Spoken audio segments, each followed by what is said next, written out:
Hey y'all, how's it going? I got just finished a car wash. Uh Pretty much that's my only errand for today. If you have not checked out my latest Substack on the life and death of the British officer Major John Andre, who is Adjutant General of the British Army in America during the late stages of the Revolutionary War, go check that out. I'll be on my Instagram account, Founding Father Stories.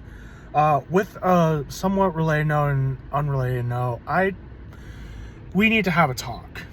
Okay, we need to have a talk about the way that we engage with each other in this country, whether it's through history, through politics, through religion. I mean, I know they all somewhat relate to one extent or another. It is not it is not a problem to disagree, right? It's not a big deal for people to have different worldviews. And this is something that I made in a similar video. It's like a first draft video that I never uploaded, but I'll upload this one. I won't reveal like too much explicit, like detailed like account of what happened recently. So on Independence Day, it was America's 250th, right? Everyone was making it out to be a big thing because 2026 is the year of the semi-quincentennial. I was excited for it. I love Independence Day. I love America. That doesn't mean that I am oblivious to the flaws in our history. That doesn't mean that I'm oblivious to the fact that like injustices and genocides were committed. So I'm not oblivious. I'm not saying that those don't matter and that we should ignore them. That's not what I'm saying. But for the context of that specific holiday, that's all I wanted to do, celebrate July 4th. And I made the mistake on social media of writing Happy July 4th to content creators that I follow on Instagram. And I got called names. I got called things like white supremacist, that, oh, I believe in superiority if I celebrate America, and I'm for genocide if I celebrate Independence Day, and all those ridiculous, wild claims that strangers on the internet made about me when they don't know me. Like, they don't know my story, and I don't know theirs. I don't know their life or who they are, because social media is not real life, okay? Yes, do I see potential benefits for social media? Yeah. Connecting with faces you haven't seen in a while, connecting with long lost friends or family members, even if you never like interact with them in person like you did a couple years ago, right? But I also recognized, based on a lot of the feeds I've been getting on like Threads and X, yeah, I have an X account, I don't know why I'm not on there a lot, I might delete it, but I get a lot of feeds about stuff going on in the world and modern political news in this country, things regarding like the current administration and all the vitriol that's going around that the extremists on both sides are engaging with, like the name calling and the personal attacks and this idea that, oh, if you disagree with me, you're a horrible person. It doesn't have to be like that. It didn't have to be like this, right? Yeah, human beings, are there always going to be disagreements and hostility amongst humans? Yeah. But I think social media has made it much, much worse, right? It's got to the point where anything you say that disagrees with a person's narrative, suddenly you're ostracized, or you're viewed as less than, or you're viewed as not of a human being. And that to me goes against everything that I thought this country was founded upon, the principles of the rights to disagree. Because the 13 colonies couldn't criticize the British government under King George III, or else they'd be accused of treason. We have the benefit of not being suppressed or silenced when we're voicing our criticisms or the stuff that we oppose a particular president doing, right? That said, there have also been instances throughout our history as an independent nation where presidents from whichever side did try to silence free speech. And that to me is not cool, right? If you're only for certain type of free speech, but you don't believe in the rights of those that you disagree with to say their or to voice their perspectives, then you're not really for free speech. You're only for your speech, or you're only for the speech of people who only agree with you, and you're not for the speech of those who disagree with you. And so I got called names. I said something to the effect that, like, I don't really pay attention to modern geopolitics, or I tend to stay away from that. And I was accused of not caring. I was accused of being thrilled by human suffering, which is ridiculous because I think, because I look at homelessness in this country and it's sad. It's genuinely sad. I look at stories of famines around the world and I think that's horrible too. But my brain isn't wired to pay attention to every single thing that's happening all at once. My brain isn't wired to instantly care about every single thing, because we're human beings. We have our own thought process. We have our own things that interest us, and it is just so annoying seeing people from whichever side, mostly loud, crazy, extremists, viewing disagreements as a threat to their life or their identity, when the reality is a lot more nuanced. Disagreement is not the problem, right? Having differences of opinion is not a problem. Now, if you hold views that deliberately try to hurt other people, like if you're, a white nationalist or white supremacist, or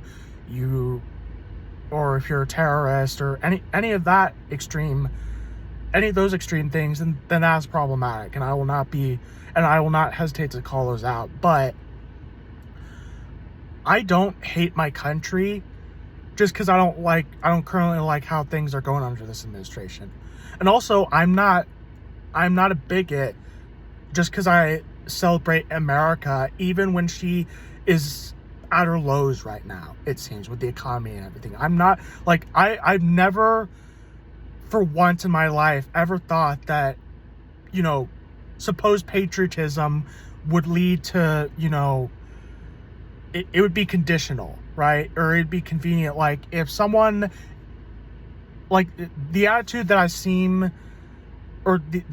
see happening is that if someone is in office and I like that person and they share my worldviews, then I love this country. But if it's the opposite way, if it's someone who's in office that I don't like, then I don't love this country. You know what?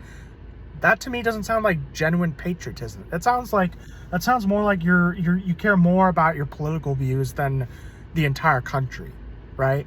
And it's fine to have your political views. It's fine to, advocate for the things that you believe in, but don't then in the same breath shame those who don't agree with you or who don't come from the same worldview as you. Because when we start to treat each other as labels and stop treating each other as people, then it's really hard for us as a society to move forward. And so that made me mad. That made me feel discouraged. And then on the MAGA side of things, I got called things like, I had TDS, Trump derangement syndrome, which I think that term's ridiculous and stupid. I got called a fake American who watches fake news. I don't watch any news, right? Just because I don't like who the current president is doesn't mean I'm a liberal. Doesn't mean I'm a Democrat. Mostly my problem with him is his personal character and the way that he treats disagreement, right? I don't like that. It doesn't mean I hate America, right? Now, are there people who do hate the president and who do hate America at the same time? Absolutely. But most people aren't like that, I'm not like that. I've always loved America, and it didn't matter who was president. I've been alive since, George W. Bush was in office. I was born in 2003, so he was president by that point for 2 years, almost, in his first term.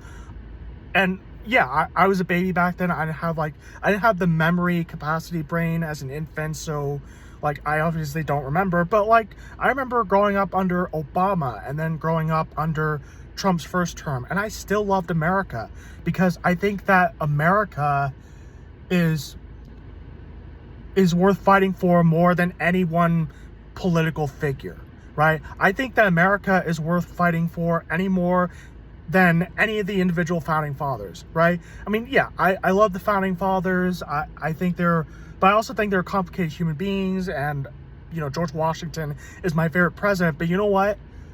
He was just one man. He was a human being, right?